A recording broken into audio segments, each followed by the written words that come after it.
Hello all. Here I am ranking my favorite movie franchise of all time, the James Bond movie franchise. Now, I know a lot of you might disagree with my rankings, but these are the ones that I rank myself. So I've seen all the James Bond films, and this is how I feel they should rank out. And as you can see, in the individual sites I post what movie critic site ranks them, Rotten Tomatoes, and how they think the James Bond film is. So let's get started right away with let's say, the least ranked Bond film, number 23. Ranked at number 23, so I wouldn't say least ranked, contracting to what I said in the previous slide, but the least favorable James Bond film of all time is Octopussy. It was released in 1983. It is Roger Moore's sixth outing as 007. Rotten Tomatoes rates it at 42%, which is, not very good. What the movie is basically about is that James Bond, he goes undercover in a circus. A fellow British agent was murdered and found holding a priceless Fabergé egg. Camille Khan, which is a terrorist, who is a terrorist, buys the egg at auction, but Bond becomes suspicious when Khan meets up with Russian General Orlov. And Bond soon finds out that Khan's and Orlov's plan is to blow a nuclear device in an American Air Force base. So Bond teams up with the circus group, which are headed by the beautiful Octopussy, who is also a close fan of Khan. So Bond must stop the nuclear device in order to prevent World War III from starting.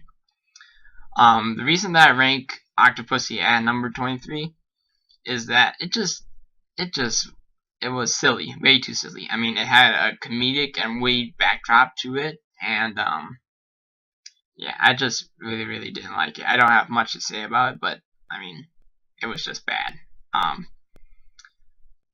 This film definitely, to use vernacular, Bond's gun was running empty in this film. So,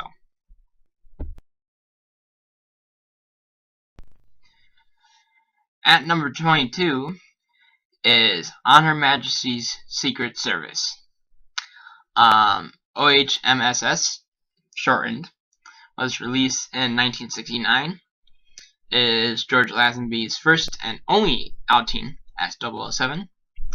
Rotten Tomato raised it at 81%, so I mean, they rated it pretty good, but there's a reason why I rank OHMSS so low, which I'll get to in a second. So what is about, while 007 is on leave, he prevents a woman, Tracy Draco, from committing suicide. And as it turns out, she is the daughter of the head of a powerful crime syndicate. The father is very impressed by Bond and wants him to marry his daughter in order to, tie her down. In exchange, he will offer Bond information about his archenemy, the leader of the organization, Spectre, Ernst Stavro Blofeld. So Bond agrees, first of all, to the deal purely to fulfill his obligation as a British agent. But he then grows very much in love with Tracy. But he learns that Blofeld's plan is to destroy mankind with a deadly virus. 007 he is torn between his loyalty to his country and his intent to marry Tracy. And actually, because he is torn, a very tragic thing happens at the end of the film, which I will not spoil. You will have to watch it in order to see it. The reason that I rank On Her Majesty's Secret Service at number 22 is that the movie overall is sound. I mean, it's a good overall. The movie is good overall, but the critical mistake in this movie is that Sean Connery isn't in it. Now, the timeline of the Bond films, the film before this one was You Only Live Twice. The film after this is Diamonds Are Forever, both of which Sean Connery is Bond. But at the time, the producers of the Bond franchise, Harry Saltzman and Albert Broccoli, were in, I don't want to say coots. They were in conflict with Sean Connery. I mean, there was, arguments and stuff like that. And in the end, Sean Connery, did not want to star in this film. But he did end up returning for Diamonds Are Forever.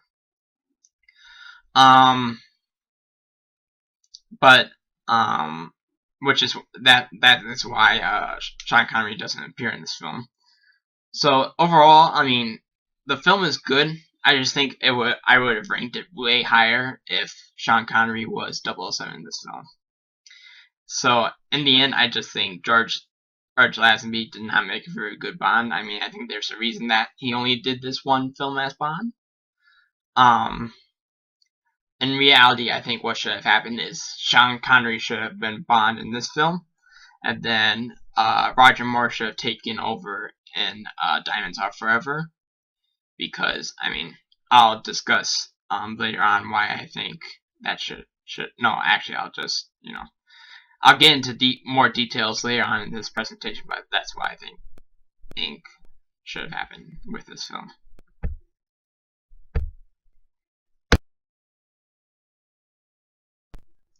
At number 21 of my rankings is A View to a Kill.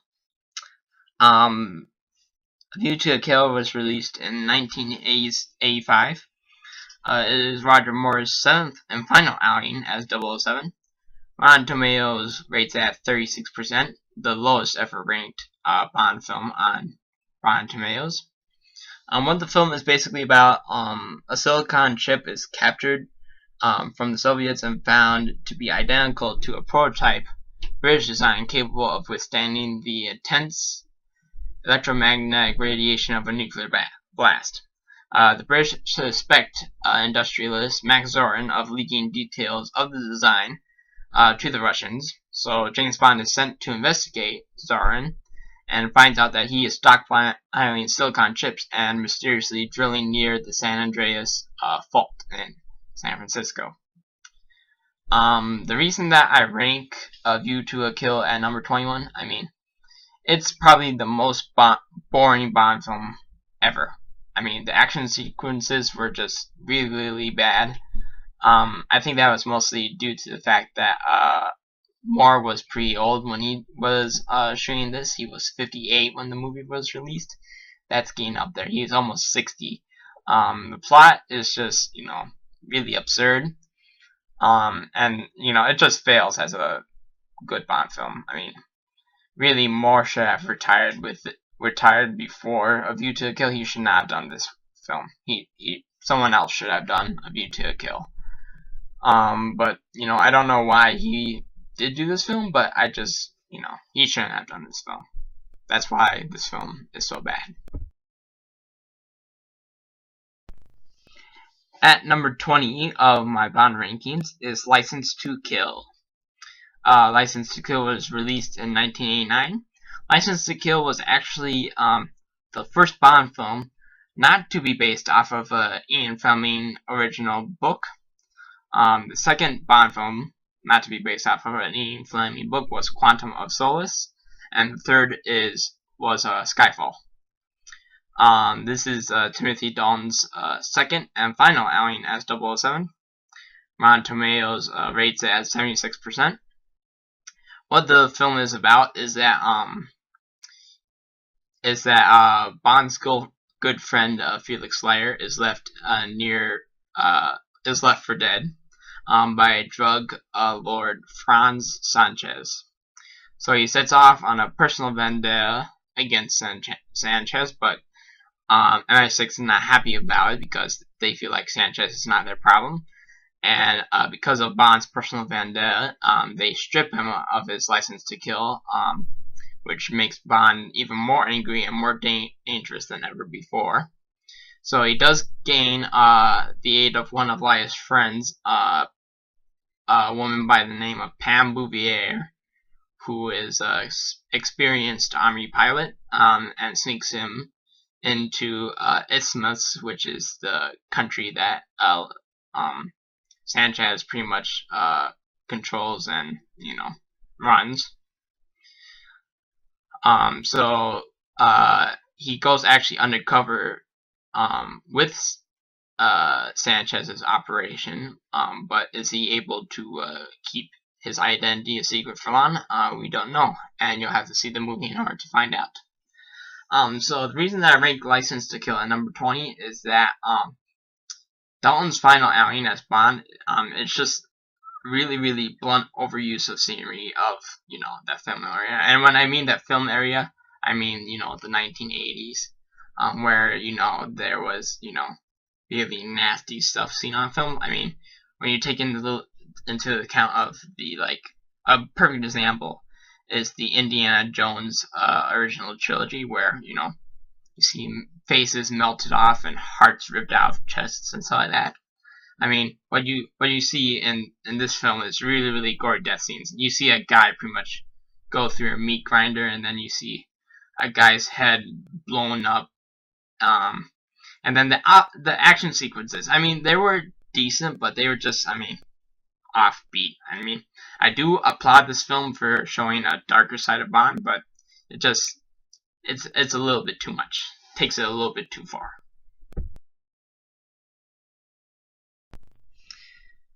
Number 19 in the James Bond rankings is Die Another Day. Die Another Day was released in 2002. It is Pierce Brosnan's fourth and final outing as 007. You can kind of see a pattern that I have going on here. Pretty much all of the final outings that these James Bond actors have, they're where they're at their worst. I mean, you could have seen at number 22 was On Her Majesty's Secret Service, which was Lazenby's only Bond film. A View to a Kill at number 21 was, Moore's last Bond film. License to Kill at number 20 was Dalton's last Bond film, and here at number 19 is Brosnan's last Bond film, Die Another Day. Die Another Day on Rotten Tomatoes is giving the rating of 57%. What Die Another Day is about is that it starts off in North Korea.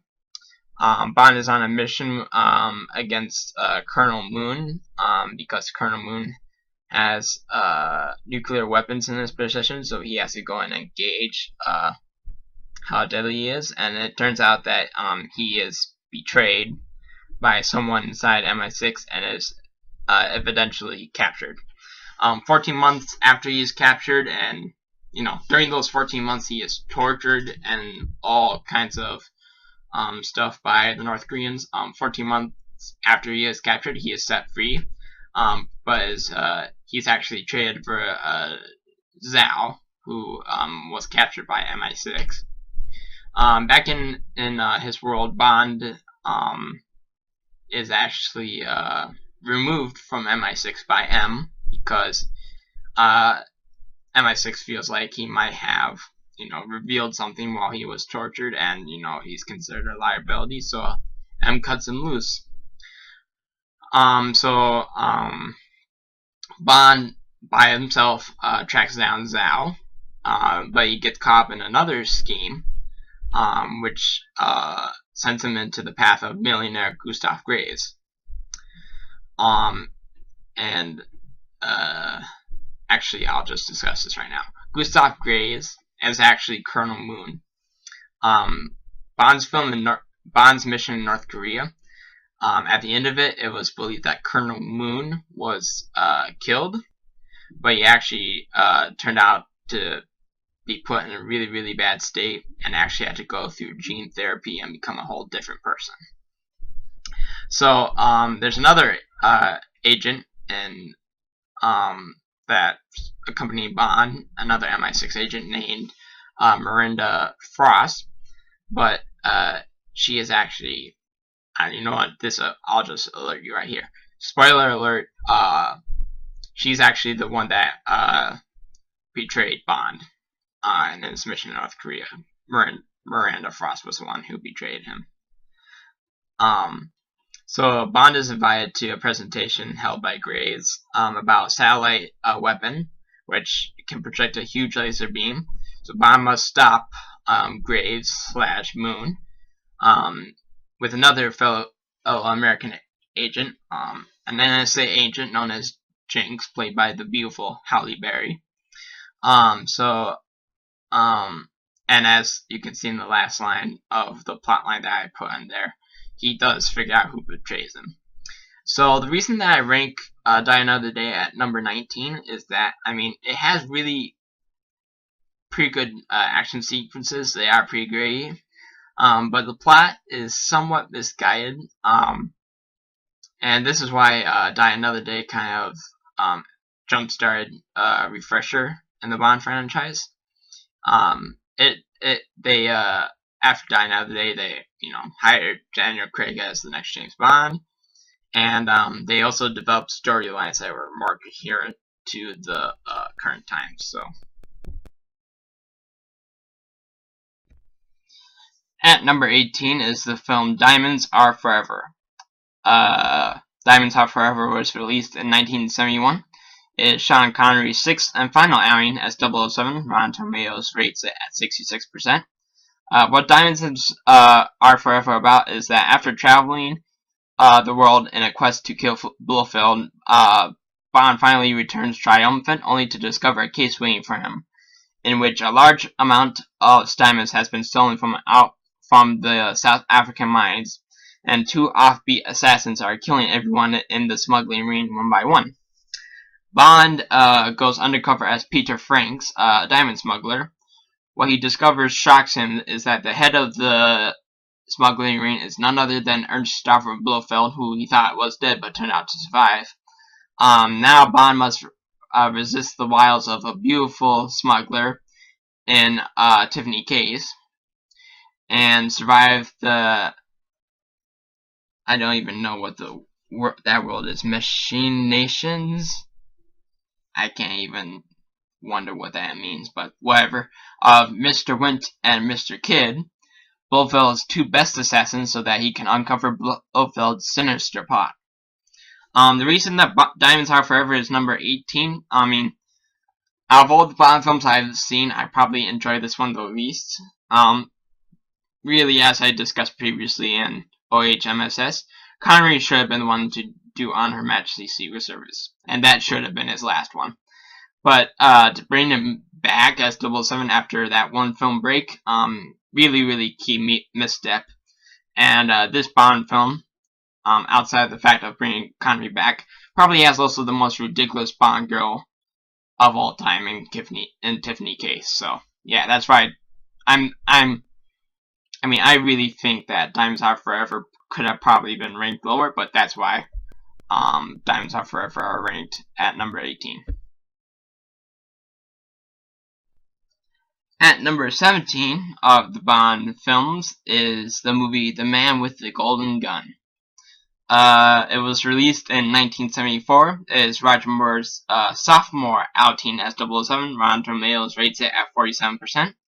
What The Man with the Golden Gun is about is that the main villain, Scaramanga, he is a hitman who is known as the Man with the Golden Gun because of the golden gun that he carries and the golden bullets that he uses on his targets. Bond receives a message, supposedly from Scaramanga, saying that Bond is his next target. So M decides to relieve Bond of his duties till the danger has been neutralized, but Bond feels that is his mission to go and find Scaramanga himself and eliminate the threat. He thinks he found him, but discovers that Scaramanga is not after him when he had a clear shot at him and missed, which he doesn't do. Scaramanga does not, miss his targets. The man who was killed is the man who he was originally looking for. A scientist working on a device that can harness the sun's energy. And actually what Scaramanga does with this technology is that he harnesses the sun energy and turns it into a weapon. So now Bond must find the device and stop Scaramanga from a plot to eliminate anyone in his way. The reason the man with the golden gun is at number 17 is that, really the only reason is that, the golden gun is probably the most iconic weapon in the Bond franchise.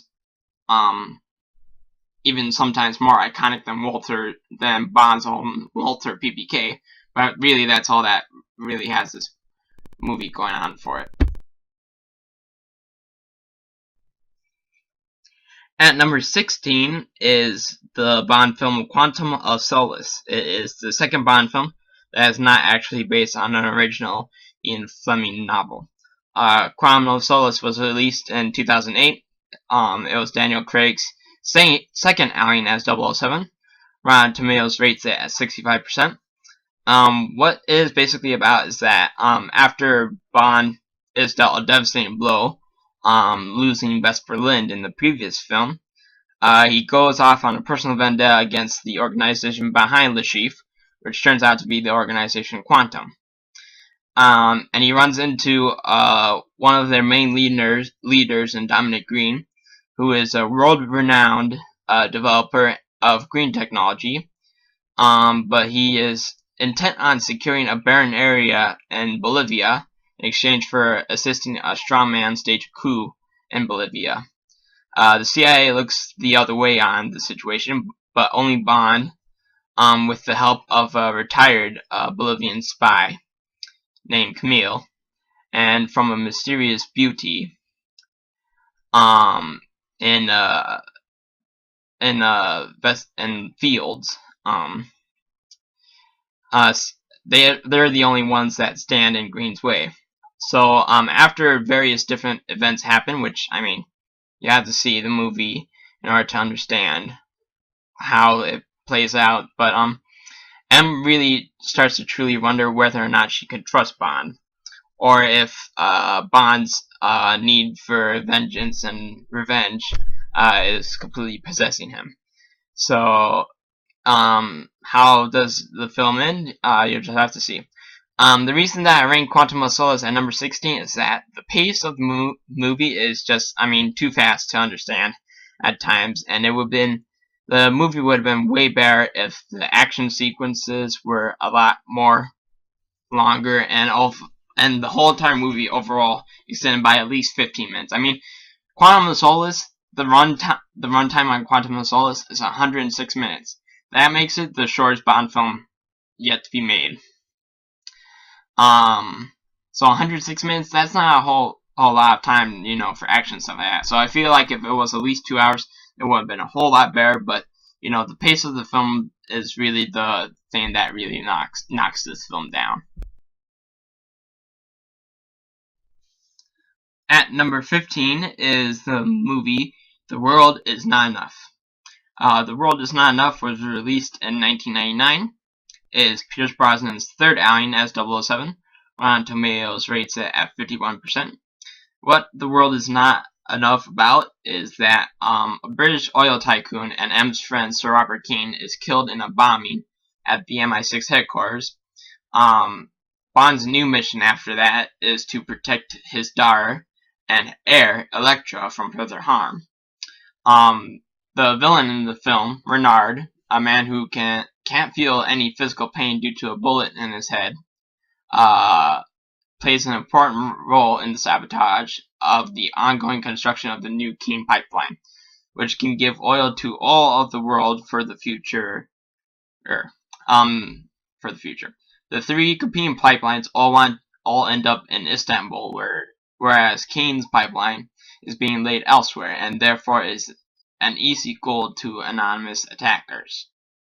James Bond involuntarily teams up with the emancipated Dr. Christmas Jones, and they soon find out that there is more threat to the situation than just some pipeline sabotage. The reason that The World Is Not Enough is at number 15 is that Renard is a pretty sinister villain. I give you that. The fact that he has a bullet in his head kind of adds makes him sinister. But The World World Is Not Enough just doesn't really have that finesse that I like in a Bond film. And it's missing a really crucial thing that has been seen in GoldenEye and Tomorrow Never Dies. Is the femme fatale that Bond films really like. All those tough and daring Bond girls, such as Xenia Onatopp, GoldenEye, and Wayland and Tomorrow Never Dies. That's really missing in this movie. So that's why The World Is Not Enough is number 15. Ranked at number 14 in the Bond rankings is the movie Live and Let Die. Live and Let Die was released in 1973, is Roger Moore's debut outing as 007. Rotten Tomatoes rates it at 66%. What Live and Let Die is about is James Bond is sent to New York to investigate the mysterious death of several British agents. He soon senses that there is a drugs link between the notorious Mr. Big in Harlem and Dr. Kananga, the secretive owner of a small Caribbean island. However, Kananga is not the man who he seems to be, and he is not to be dealt with lightly, and that fact has made his beautiful solitaire already have been seduced by 007, and it only makes matters way worse for 007 and anybody that he comes into contact with. The reason that I rank Live and Let Die at number 14, I mean, I don't have much to say. I saw the movie. It's good. Moore does give Bond a more classic look, to the Bond franchise. And Live and Let Die probably has the most iconic Bond theme song of all time, sung by Paul McCartney. It just sounds dark and mysterious and stuff like that. But yeah, that's really the only reason that Live and Let Die is ranked at number 14. At number 13 is the Bond film The Living Daylights. The Living Daylights was released in 1987. It is Timothy Dalton's first outing as 007. Rotten Tomatoes rates it at 76%. What The Living Daylights is about is that after Bond helps Russian officer Yevgeny Koskov make a daring defection to the West, the intelligence community is shocked when Koskov is abducted from his remote hiding place. Bond leaps into action and follows a trail that leads him to the gorgeous Kara, who plays Bond as easily as she plays her cello. As they unravel a complex weapons scheme with global implications, they are forced into hair-raising chases, a routine jailbreak, and an epic battle in the Afghanistan desert with tanks, airplanes, and a legion of freedom fighters on horseback. So I know that plotline, it's not a very good plotline. I wish I found one better, but that was the one that I could find. I'll kind of give you a little detail as to where it goes. It goes from a training mission to Gibraltar, to Yugoslavia, to Austria, and then to Afghanistan, obviously, and then also it finishes out in Tangiers. So, the reason that I rank The Living Daylights at number 13 is that Dalton's portrayal as Bond really brings the Bond franchise back to a place of brutal and sturdy, tough 007. And that version of Bond has really been missing since Moore's early outings as 007. I mean, because when Moore retired after A View to a Kill, he was 58 when he did that film. So yeah, the physicality has definitely been missing, and that's why I like this film, for bringing back that physicality about Bond. At number 12 is the movie For Your Eyes Only. For Your Eyes Only was released in 1981. It is Roger Moore's fifth outing as 007. Rotten Tomatoes gives it a 73% clearance rate. What For Your Eyes Only is about is, after disposing of a familiar-looking face, Bond is sent to recover a communications device known as the ATAC, which went down when an undercover British spy ship is sunk near when a British spy ship is sunk near Albania. Actually, what happens is that it hits a landmine. So Bond must hurry, though, as the Russians are also out to get the attack. On his travels, he meets Melina Havelock, whose parents were brutally murdered by the people behind the plot. He also encounters both Aristotle Christatos and Milos Colombo. Each of them are accusing the other of having links with the Russians. So Bond must team up with Melina, solve who is the true ally, and find the attack before it is too late. I'm not going to tell you who it is, Christatos or Columbus. That's actually the true villain in the film. You just have to see it. The reason that I rank For Your Eyes Only at number 12 is that it does have a pretty sinister preview about it. It does show villains that have, like a more human side that, care about things and stuff like that. And they also have just enough evil in them to satisfy everybody. But, yeah, that's pretty much the only reason why I rank For Your Eyes Only at number 12. I mean, similar to what I'll be discussing, with the next film, in my rankings. If it didn't have those things, it would be ranked way lower, but it does, so that's right. For Your Eyes Only is ranked at number 12. At number 11 of the James Bond rankings is the movie Moonraker. Moonraker was released in 1979. It is Roger Moore's fourth outing as 007. Rotten Tomatoes rates it at 62%. What Moonraker is about, a Moonraker space shuttle is stolen en route to London, and M sends 007 out to apologize to the shuttle's creator, billionaire Hugo Drax.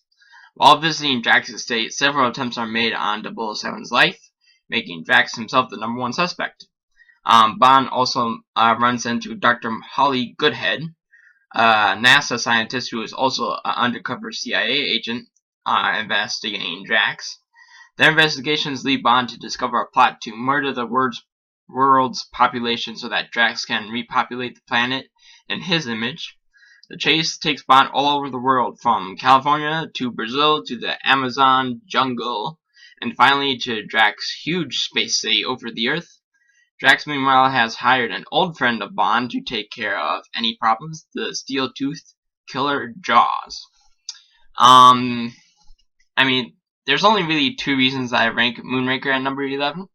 One is that it does bring Bond into outer space, which the scenery in this movie is, probably the best. I mean, it really, really, really does this movie credit to bring it to outer space. And the fact that the iconic Bond henchman is back, Jaws, which we saw in The Spy Who Loved Me, which I'll talk about later. So that's really the only two reasons that I rank Moonraker at number 11. If it didn't have those two things, Moonraker wouldn't be number 11. It'd probably be knocked down at least 4 or 5 spots. So, yep.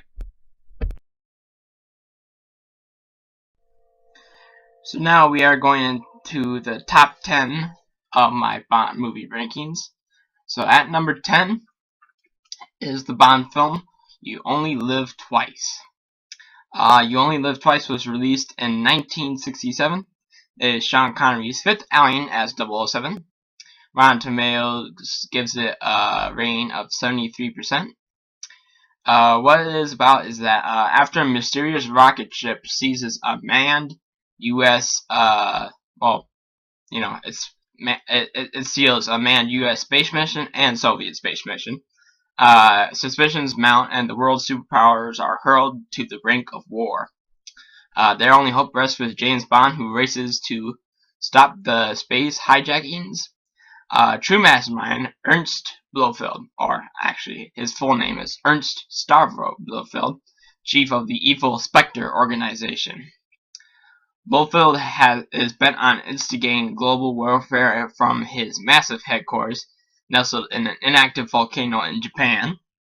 As the countdown begins, Bond joins forces with the Lucius Japanese agent Kissy Suzuki, and scores of ninja warriors led by the head of the Japanese Secret Service, Tiger, to mount a daring raid on Blofeld's lair and prevent a world war between Russia and the United States.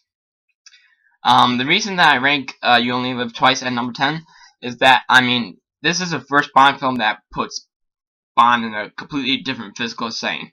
And what I mean by that is that it takes him out of Western civilization. When you look at the previous 4 Bond films before this one, the first one, Dr. No, takes place in London and Jamaica. The second one, From Russia with Love, takes place in London and Istanbul. The third one, Goldfinger, takes place in the United States, London, and Switzerland. And then Thunderball takes place in London and the Bahamas. So really, this is the first Bond film that takes Bond to Eastern civilization, which he starts out this movie in Hong Kong, and then he moves on to Japan. So I give it props for that. And then also we get to finally see the head of the Spectre organization, Ernst Starr von Blofeld, which in all the previous Bond films that feature Spectre, with the exception of Dr. No, like in From Russia with Love and Thunderball, you can, see his figure, hear his voice, but you can't really see his face. And I actually did a little bit of research. Those two Blofelds played in From Russia with Love and Thunderball. They're actually portrayed by Richard Dawson, who actually played the role of Professor Dent in Dr. No. So I learned that while researching the role. And then also the actor that plays Blofeld in this one, Donald Pleasence. He's a good actor. I wish he played all of the Blofeld roles because he really has that sinister look about him. But I don't get why they changed Blofeld's acting choice.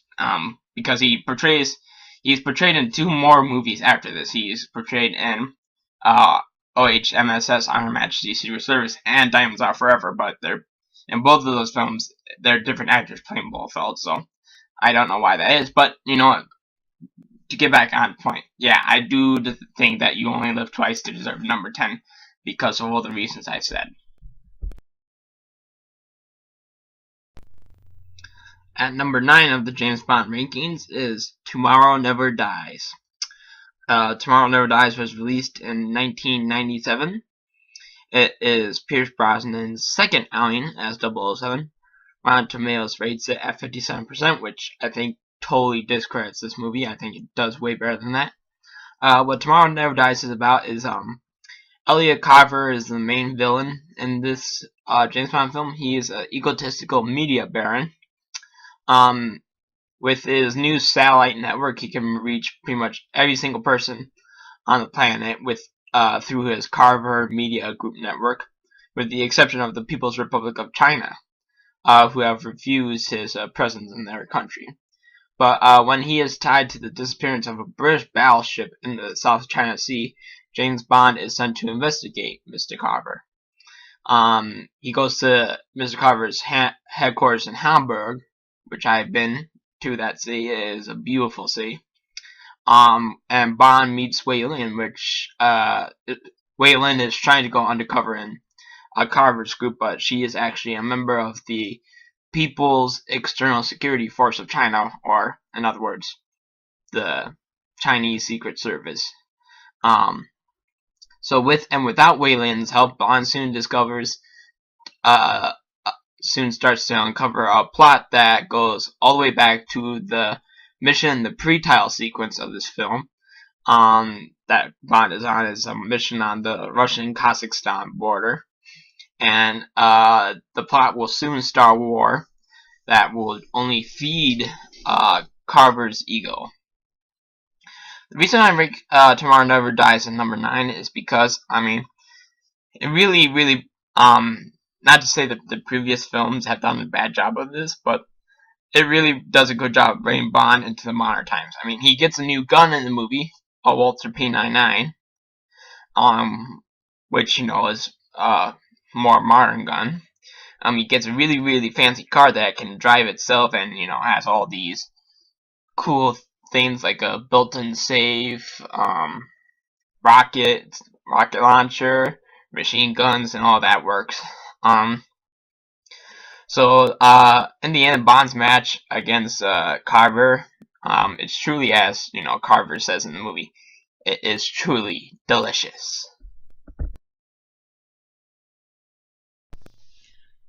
At number 8 is the James Bond film Thunderball.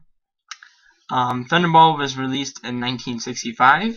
It is Sean Connery's fourth outing as 007. Rotten Tomatoes rates it at 85%.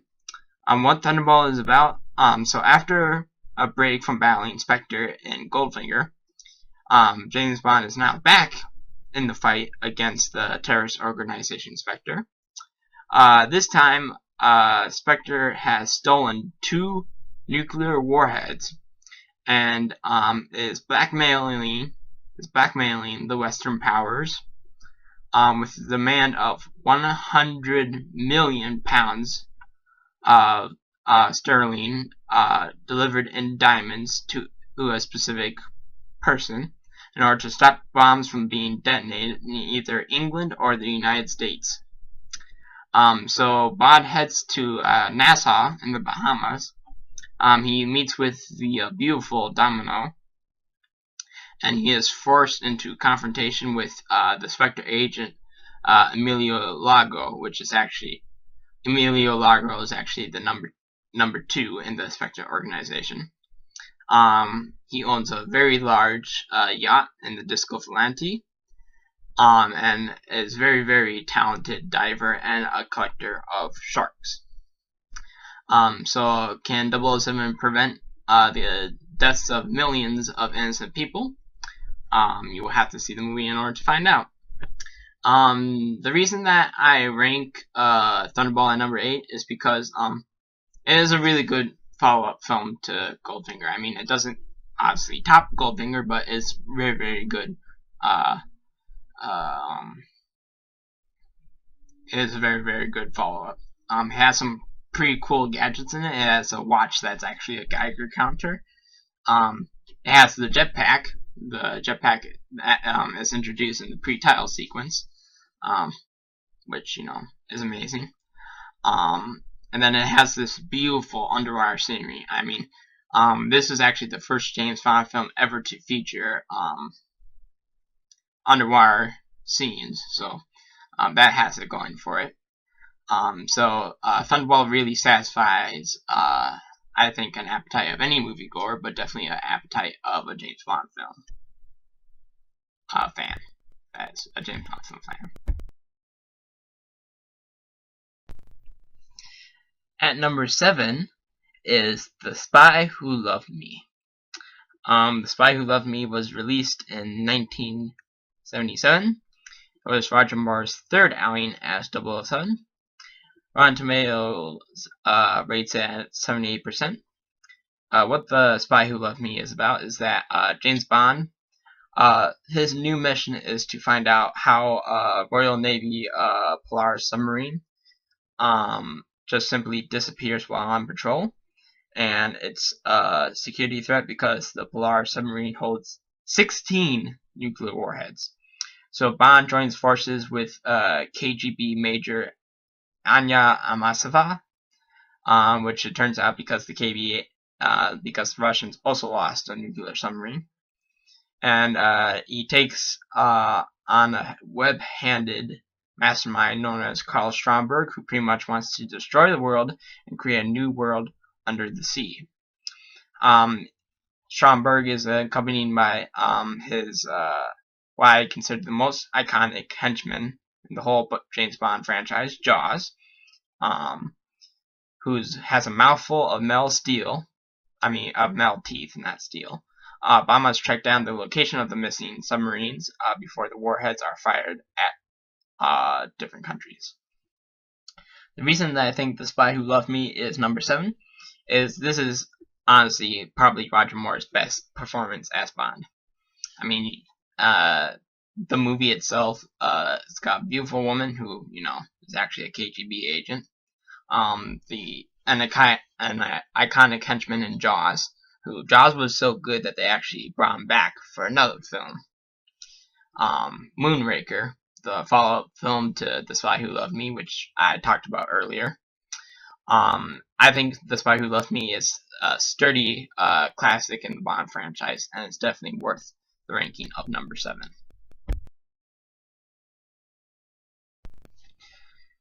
The number 6 Bond film of all time, I would consider to be Casino Royale. Casino Royale was released in 2006. It is Daniel Craig's first outing as 007. Rotten Tomatoes gives it a rating of 95%. What Casino Royale is about is that this takes Bond back to his origins in the British Secret Service. The pre-title sequence shows his first 2 kills ever on duty, and because he achieved those 2 kills, he is promoted to 00 status. His first mission as a 00 is facing off against a mysterious private banker to world terrorism and a poker player, Le Chiffre. Along with a beautiful treasury agent in Vesper Lind and the MI6 man in Montenegro, Renee Mathis, Bond takes part in a high-stakes poker game set up by Le Chiffre in order to recover a huge sum of his client's money that he lost in a veiled plot that the British spy, 007, took down. But 007 will not only discover that threatening organization behind Le Chiffre, but worst of all is that he will learn the lesson of not to trust anyone. The reason that I rank Casino Royale as number 6 is that prior to actually just after Daniel Craig was revealed to be the next James Bond actor, a lot of people really doubted him.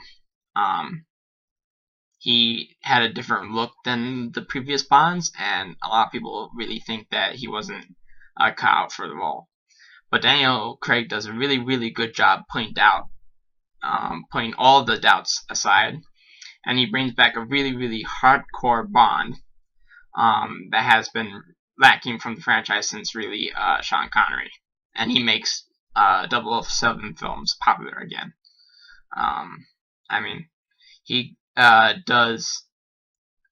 Daniel Craig does really awesome stunts. He goes, in Casino Royale, he starts out in Madagascar and pretty much is running rampant throughout the streets, chasing a terrorist. Does all this free running and stuff, climbing up construction sites and stuff, and breaks into an embassy and pretty much takes down every single security guard that he can. And he's shown that he is like really hardcore. In the final action sequence of the film, he is facing against several enemies in a warehouse in Venice, and he is actually shot with a nail gun. And after he takes out all of his enemies, he pulls the nail out of his back, and it's just like instant man build, and it's awesome. So, reiterating what I said earlier, Casino Royale, it's a really well done Bond film, and I definitely, if people want to see their first ever Bond film but don't want to see the really old ones, I definitely recommend seeing Casino Royale first. At number 5 of the James Bond rankings is probably the James Bond film with the most sexy title. It is From Russia with Love. Released in 1963. It is Sean Connery's second outing as 007. Rotten Tomatoes rates it at 96%. What is it about? James Bond is on the search for a Russian decoding machine known as the Lektor. Bond needs to find this machine before the evil Spectre organization, which is introduced in Dr. No, discovers it first. Whilst he is being romantically linked with a Russian cipher clerk named Tatiana Romanova. He sneaks his way around Istanbul with Spectre agents trying to pick him off at every second that they can, and the Spectre is trying to pit the British against the Russians. One of the Spectre agents includes Donald Red Grant, who is a specialized assassin who uses a guillotine wire hidden in his watch, and the KGB agent Rosa Klebb, who was the commander of the Russian intelligence service before she defects to Spectre. She knows all the tricks in the book with disguises and even possesses an incredibly poison-tipped shoe. The reason that I rank From Russia with Love at number 5 is that it has really nice exotic locations. It has more deadly assassins than Dr. No had. From Russia with Love is really the perfect follow-up to Dr. No.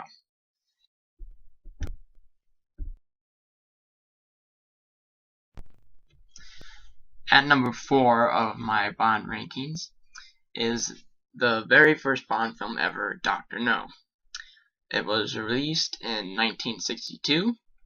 It is, of course, since it's the first James Bond film of all time, it's Sean Connery's first outing as 007. It is the highest rated James Bond film ever on RottenTomatoes.com at 98%. Basically what it's about is that James Bond is sent to Jamaica, where he joins forces with Quarrel and his loyal CIA agent Felix Leiter. He faces countless assassins, a fire-breathing dragon, which turns out to be actually a tank with a flamethrower, and also teams up with a beautiful Honey Rider, and he goes face to face with Dr. No, who is bent on destroying the American rocket program. And the reason that I rank it at number 4 is that, honestly, the one that started it all contains probably the most memorable Bond scene of all time, when Honey Rider emerges from the ocean. And I think it really deserves high praise because of the fact that it just contains, some of the best stuff ever in Bond films. So that will be Dr. No.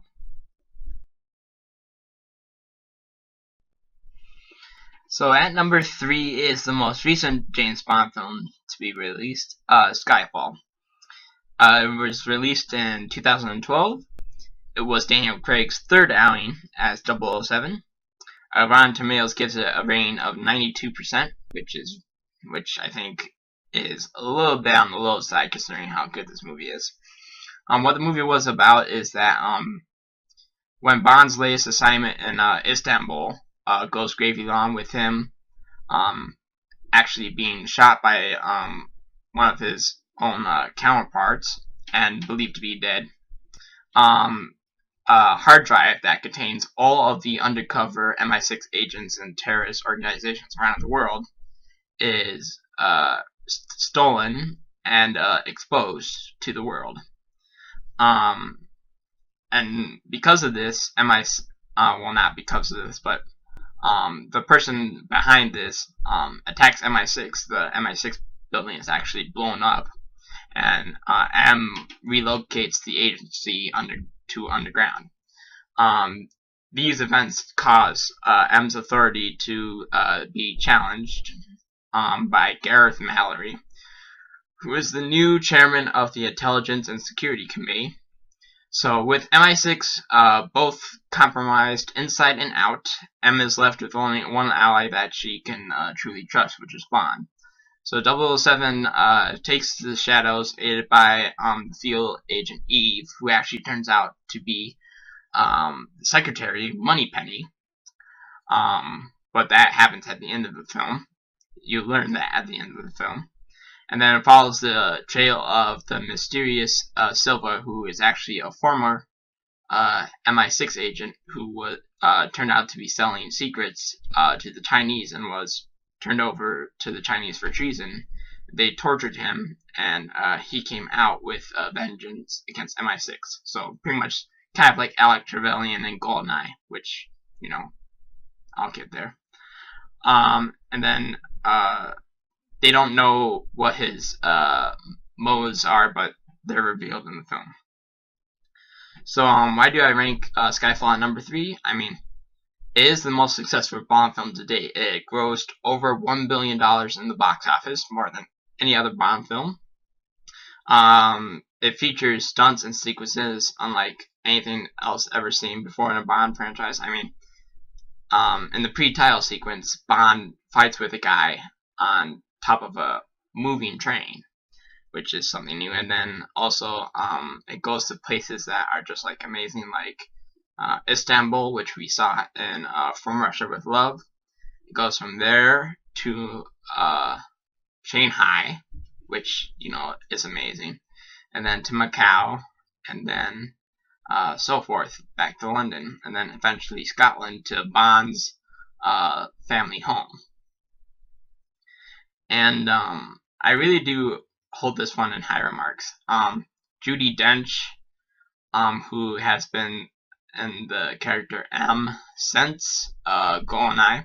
This is her final outing as M, and she gets a very nice sending off. I mean, it's sad. I'm not going to reveal any spoilers as to what happens to the character M, but she really is a really good M, and I will miss her. But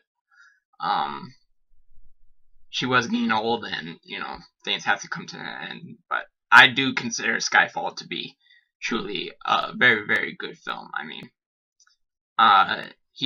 Daniel Craig, he delivers probably the best Bond film performance since probably like GoldenEye. So yeah, that is Skyfall.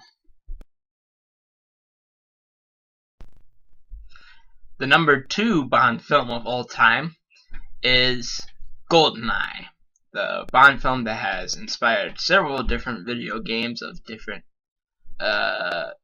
imaginations, and is really the best film for a video game. It was released in 1995 after a 6-year time break from the last James Bond film, License to Kill. It is Pierce Brosnan's debut outing as 007. Rotten Tomatoes gives it a rating of 82%. What is about when a deadly satellite weapon codenamed GoldenEye falls into the wrong hands. The satellite weapon GoldenEye, it's an EMP weapon. So basically what it does is that it sends an electromagnetic pulse at a certain area, and what it does is that it disables everything with the electronic circuit. So it falls into the wrong hands. Only 007 can save the world from certain disaster. Armed with his license to kill, Bond races to Russia to search for the stolen access codes. But 007 is up against an enemy who anticipates his every move. A mastermind motivated by years of simmering hatred. And Bond also squares off with against the sexy but deadly Xenia Onatopp, who is an assassin who uses pleasure as her ultimate weapon. And the main enemy in this movie is Alec Trevelyan, who actually used to be an MI6 agent, 006, but he was killed on a mission in Russia that takes place 6 years prior to the events of this film, which it's shown the pre-title sequence. It's the mission 6 years ago when he is killed. And then he comes back and kind of takes revenge on England and the Empire for thinking he was dead when he wasn't really. So it's kind of a lengthy process as to why exactly he goes for revenge, but I mean, watch the film. The main reason that I rank it at number 2 is that you kind of have to watch the film in order to see. So why do I rank it at number 2? I mean, Brosnan's debut as 007 is probably the best film he ever did. GoldenEye, I think, probably has the best action sequences in any Bond film. And then it has like that finesse that me as a Bond fan really enjoys. So, yeah. So what you all have been waiting for, the cream of the crop, the number one, the grande enchilada of all Bond films of all time, is at number one, the movie Goldfinger, which was released in 1964. It was Sean Connery's third outing as 007. Rotten Tomatoes gives it a rating of 96%. Was it about? The powerful tycoon Arik Goldfinger has initiated Operation Grand Slam, which is a scheme to make Fort Knox an irradiated wasteland and destroy the American economy. James Bond, which in this film is equipped with awesome gadgetry like his brand new Aston Martin DB5, with its built-in machine guns, smokescreen, and ejector seat. Sorry about that. Must stop the plan by overcoming several outrageous adversaries. First one is Oddjob, the Korean mute servant of Goldfinger, who is very skilled at martial arts. Looks like he's invincible, and also has a steel-brimmed top hat, which he can throw and decapitate anyone at will. The beautiful Jill Masterson, which gives a new meaning to the word golden girl. And then finally, the sexy but tough pilot of Goldfinger, Pussy Galore. So why do I rank this movie at number one? Really, I mean, that's kind of a stupid question. I mean, which Bond fan would not rank this film at number one? When you're looking at all the things that you look for in a Bond film, this one pretty much has checked every single box. Really good action sequences, very, very sinister villains, and then also stunning women and Pussy Galore and various other things. So I think every Bond film is trying to look like Goldfinger. Well, not look like Goldfinger, but trying to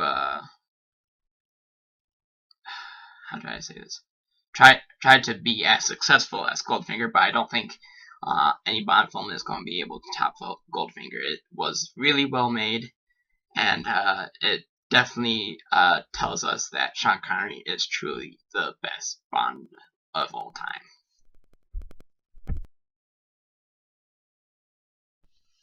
So the only Bond film that is not ranked in my rankings, but is going to be ranked shortly here, is the next James Bond film, Spectre. It is being released November 6th, 2015, this year, and I'll probably update the rankings after this is released. What is the premise of it is that a cryptic message from Bond's past sends him on a trail to uncover a sinister organization.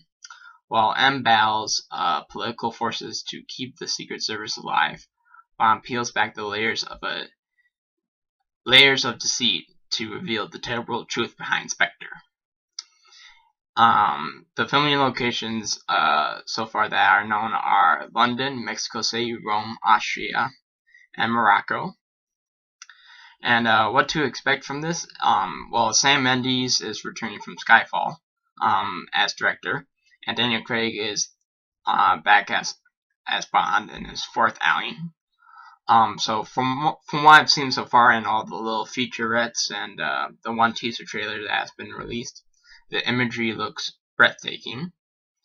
I do know that since this is the first Bond film to feature Spectre since Diamonds Are Forever, I bet a lot of people who are really old and classic fans of Bond, such as myself, would be looking to connect various different dots in the film.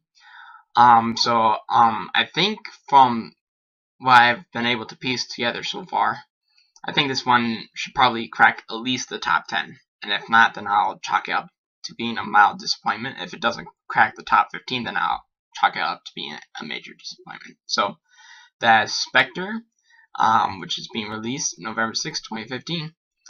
And that in turn is the end of my rankings of the James Bond films. I hope you guys have all enjoyed it, and expect an update in either late November or in early December.